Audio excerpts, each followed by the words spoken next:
Salut, c'est Israël. Je vais vous montrer à travailler avec la gomme d'arrière-plan dans ce tuto-là sur divers plans de manière destructive et non destructive. Donc, premièrement, ici, j'ai mon sujet qui est là. Ce que je vais faire, c'est que je vais dupliquer le calque de ce sujet-là. Puis, je vais venir paramétrer ma gomme d'arrière-plan. Donc, la gomme d'arrière-plan, elle se trouve juste derrière l'outil gomme. On maintient le clic, on enfonce, puis on a la gomme d'arrière-plan qui est là. Alors, l'idée, c'est de prendre une brosse assez grosse, un peu plus grosse que notre sujet là, sur le côté. Pas totalement molle, mais pas totalement dure non plus. Enter. Donc là, le premier coup que je vais faire, ce que je vais faire au début, c'est que je vais venir sélectionner la couleur de l'arrière-plan, ici. Je vais la mettre en arrière, puis ensuite, je vais venir sélectionner la couleur à protéger, qui est ici. Puis je vais cocher protéger la couleur de premier plan. Alors ça, ce que ça va me permettre de faire, c'est que là, je vais cliquer vite, vite ici, et je vais, d'un geste franc, venir effectuer un coup de brosse. Donc, dans le rayon de la brosse, c'est venu supprimer tous les cheveux qui étaient autour de ma brosse qui est ici. Et c'est venu protéger la couleur de premier plan puisque ça, c'était coché. Un petit truc lorsqu'on travaille nos sélections ici, dans notre palette d'historique, c'est de venir se faire un instantané. Donc, on a une petite caméra qui est ici, juste à côté de la poubelle. Puis là, on peut mettre notre petit pinceau d'historique ici. Ça, ce que ça va faire, c'est que lorsqu'on travaille ici, par exemple, je vais continuer à travailler sur mon sujet.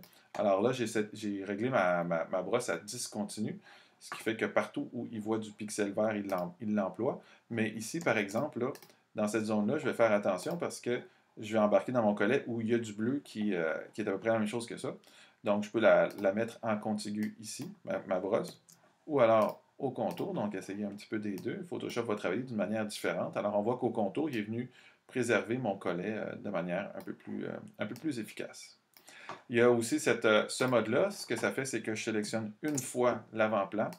Et après ça, en avançant, ça vient toujours supprimer cet avant-plan-là. On voit que dans cette circonstance-là, c'est pas adéquat, mais ça peut l'être. Ça ici, j'ai pas besoin d'échantillonner avant, je fais juste avancer avec ça.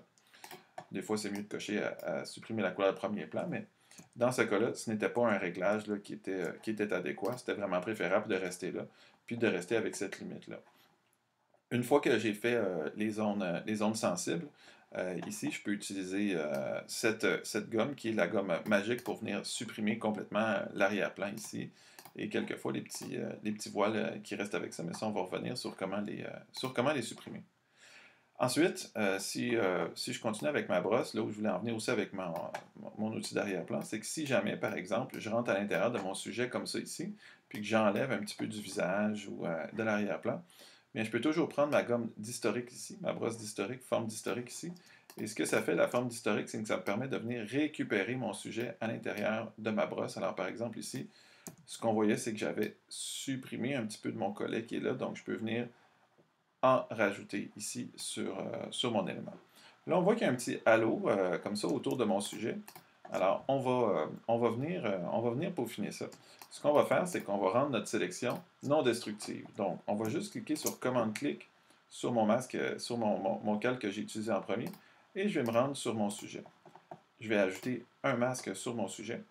Et puis là, après ça, ce que ça va me permettre de faire, c'est que je vais pouvoir travailler directement sur ce masque-là. Alors, comment que ça marche un masque? Donc, bien sûr, je peux faire une sélection avec un outil comme le lasso. Tout ce que je vais remplir de noir, donc je vais peser sur D avant, tout ce que je vais remplir de noir va être effacé, tout ce que je vais remplir de blanc va être rempli. Okay? Donc, si j'ai une petite brosse comme ça ici et que j'ai du noir dans ma brosse, eh bien, ce que ça fait, c'est que ça l'enlève justement de cette information. Si j'ai du blanc sur ma brosse, ça l'enlève, ça rajoute de l'information par rapport à mon sujet. Donc, j'ai ça qui est chargé en ce moment. Maintenant, je vais aller dans ma palette des couches. Ce que ça va me permettre de faire, ma palette des couches, c'est que ça va me permettre de venir regarder en détail là, le masque que j'ai devant moi. Comment je vais faire ça? C'est que je vais juste cliquer sur mon masque, puis je vais cliquer sur l'œil. Là, il y a une rubellite qui arrive, donc ce petit rouge-là. Ce que ça me permet de faire, c'est que lorsque j'ajoute avec mon pinceau, donc en mode normal, lorsque j'ajoute du noir ici, ça rajoute de la rubellite, donc ça rajoute du masque. Lorsque j'ajoute lorsque j'ajoute du blanc ici, eh bien, lorsque j'ajoute du blanc, ça l'enlève de la rubellite tout en étant sur mon masque. Là où c'est intéressant, c'est que ça me permet aussi, je peux fermer tous mes calques puis travailler directement sur ma couche. Puis là, je vois toutes les imperfections de mon masque qui sont là. Comment je vais pouvoir améliorer ces imperfections-là? Ben, encore une fois, soit avec ma brosse ici et du noir, ici, pour enlever les gros détails là, où je serais passé à côté, ici par exemple, comme ça ici, ou en travaillant avec du blanc pour venir récupérer un petit peu de mon sujet, qui est juste ici. OK? Donc ça me permet de venir faire les corrections, je dirais, les grosses corrections, là, avec les éléments qui sont un petit peu grossiers, là, dont si j'ai vraiment passé à côté de certaines zones, là. Comme ici, mettons, j'avais laissé de l'arrière-plan qui était là, donc je m'en viens supprimer tout ce qui reste dans ma sélection ici. Majuscule clic pour venir donner un coup de brosse, donc je donne un coup à un bout, majuscule clic, je donne un coup à un autre bout ici, puis je m'en viens supprimer les zones qui sont à enlever. À tout moment, on a quelque chose qui s'appelle améliorer le masque. Donc, à tout moment, ce qu'on peut faire, c'est qu'on peut venir sur notre masque ici, puis aller par sélection, sélectionner et masquer. Et là, ce que ça va faire, c'est que ça va nous charger une petite zone de travail qui est très intéressante, quelquefois, qui fait vraiment un bon travail avec ça. Et donc, on coche rayon dynamique, par exemple. Là, on peut augmenter le rayon. Ça vient faire travailler Photoshop, ici. On peut augmenter le contraste. Donc, souvent, c'est ce qui va nous donner les étapes finales là, de notre sélection. Si ce n'est pas nécessaire, alors là, ce qu'on va faire, c'est qu'on va continuer à travailler sur notre masque, ici, juste ici. Alors déjà, on voit que mon sélectionné et masqué est venu améliorer pas mal la situation.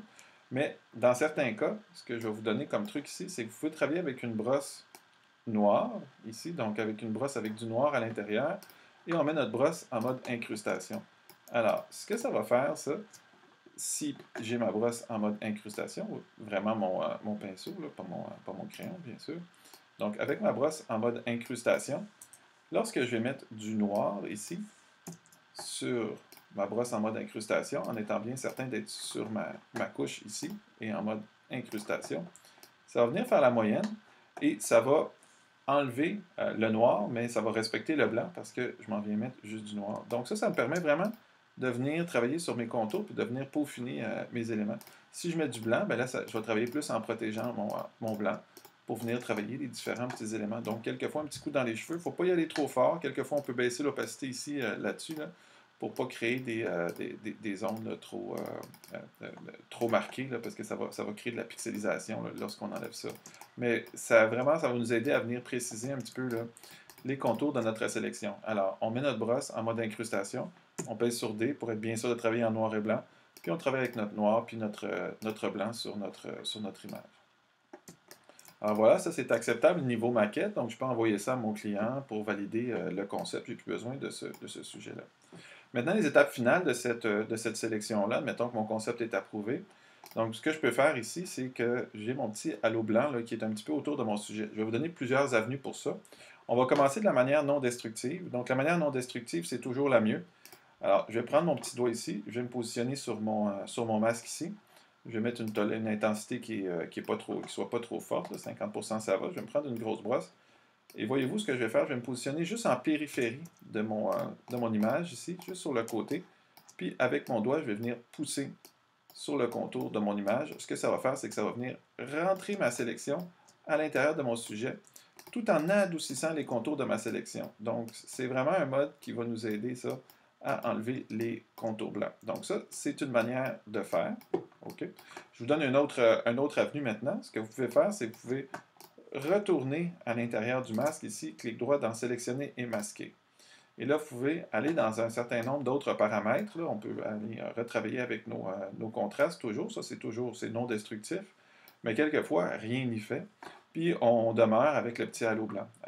Donc là, ce qu'on va pouvoir faire, surtout dans les cheveux, c'est qu'on va cliquer décontamination des couleurs. Ça, c'est l'étape finale. Toutefois, là, faites très attention parce que cette étape finale-là, elle est destructive.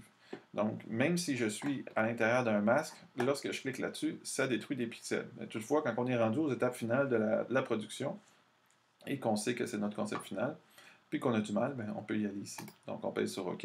Alors là, même si j'ai un masque, là, regardez, ce qui arrive, c'est que lorsque j'éteins mon masque, je vois que dans les zones où il a travaillé, il est venu vraiment supprimer des pixels. Mais ça m'a vraiment fait un beau travail là, au niveau de mon image, particulièrement au niveau des cheveux que j'ai dans mon image ici. Une dernière étape aussi que j'aimerais vous montrer avec ça, je vais juste revenir un moment où j'avais un petit peu de halo blanc ici. Donc, je vais juste revenir dans mon historique avec un halo blanc. Une technique que j'aime beaucoup, mais qui est aussi destructive, je vais vous montrer, c'est la technique du cache. Donc, ce que je vais faire, c'est que je vais prendre mon masque, je vais le mettre dans les toilettes, dans les poubelles, dis-je, ici. Donc ça va appliquer mon masque à mon personnage. Et là, j'ai un contour blanc qui est ici. Alors, je vous montre le truc, c'est dans Calque, Cache. Et là, c'est un des trois. Alors, par exemple, si je vais dans Supprimer la frange, clac, ce que ça va faire, c'est que c'est passé partout autour de mon sujet, sur une largeur de 1 pixel, et c'est venu supprimer cette petite frange-là, blanche, qui restait, blanche ou noire. Et de surcroît, ce que ça a fait, c'est que ça a fusionné l'arrière-plan avec l'avant-plan. Donc, c'est une méthode pour enlever la frange qui est souvent très intéressante à la fin d'une sélection. On peut y aller soit avec supprimer la frange ici, ou quelquefois dans Cache avec supprimer le cache blanc, retirer le cache blanc. Donc, ce que ça va faire, c'est que ça va analyser mon image et ça va retirer le cache blanc tout autour de mon image. Bien sûr, ça aurait été sage aussi de me garder une copie de mon calque là, avant d'opérer cette sélection-là. Donc voilà, c'est tout pour ce tuto-là. Plein de techniques, à vous de les appliquer.